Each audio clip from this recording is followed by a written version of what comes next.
Greetings and welcome to this week's edition of One Big Thing. Kurt Goulding here, and this week's One Big Thing is renewable diesel. Now this is a big deal. First of all, diesel is what moves everything around on land. There are a few firms working on big trucks that are electric powered, but there's virtually nothing on the road today. It is still in development. And it is diesel-powered vehicles that deliver things on ground.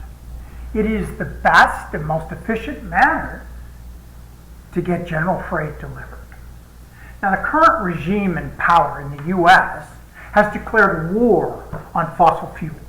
As a result, we have seen a reduction in refining capacity, and particularly in the area of diesel refinery. Now, as the economy continues to recover and grow from the pandemic, the demand for more fuel, diesel fuel in particular, is increasing, and the ability to provide it, that ain't happening.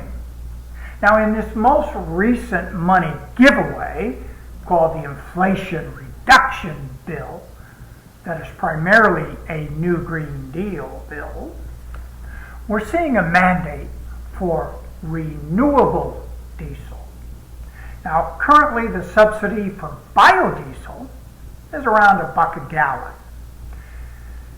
Now, meaning the biodiesel is not a profitable product outside of mandates by the government, which creates demand, and then the subsidy to pay people to manufacture it to make it worth their while.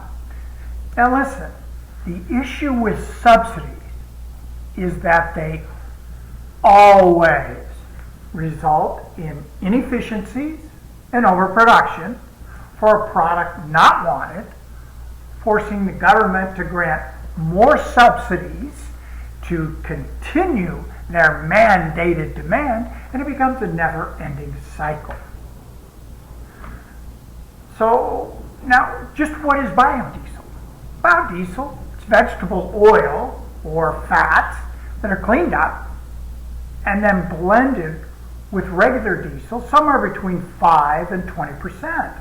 Okay, so it's just a little bit of stuff going into regular diesel. But renewable diesel, it's the same vegetable oil or fats that's cleaned up, but then it is hydrotreated, just like diesel that's made from fossil fuels. And it's not blended. It's just like diesel now. And it has a longer shelf life than biodiesel, it burns cleaner, and it is more efficient. So here's the deal. Since this new product is greener, cleaner, and more efficient than biodiesel and is not blended, we're looking at a massive demand for this product. There are 9 new crushing plants under construction right now for the production of this new renewable diesel. Demand for renewable diesel is estimated to require some 20 million additional acres of soybeans. We don't have it. Now consider the ramifications to the world food situation, particularly in the emerging world. If soybeans are now going to be trading plus or minus 20 bucks, the cost of cooking oil is going to be ridiculous.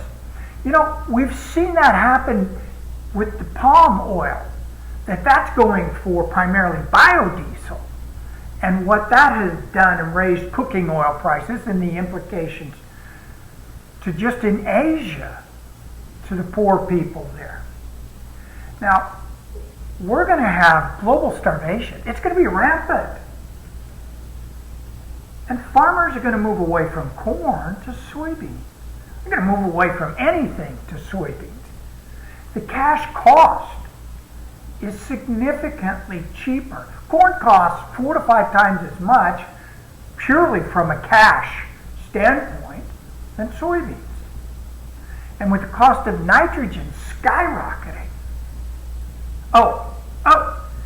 And did I mention that the state of California, a state with a population of over 30 million people, is willing to subsidize this new renewable diesel up to $4 a gallon. So the short-term outlook for soybeans is lower. We've got a good crop coming on here. These rains and moderating temperatures we've had over the last 3 weeks is growing the crop. And we're expecting Brazil to raise 150 million next year. They're adding 4% more acres. But when we start getting 2 to 3 years out as these new plants come online, it's going to be insane. So until next time, happy trading.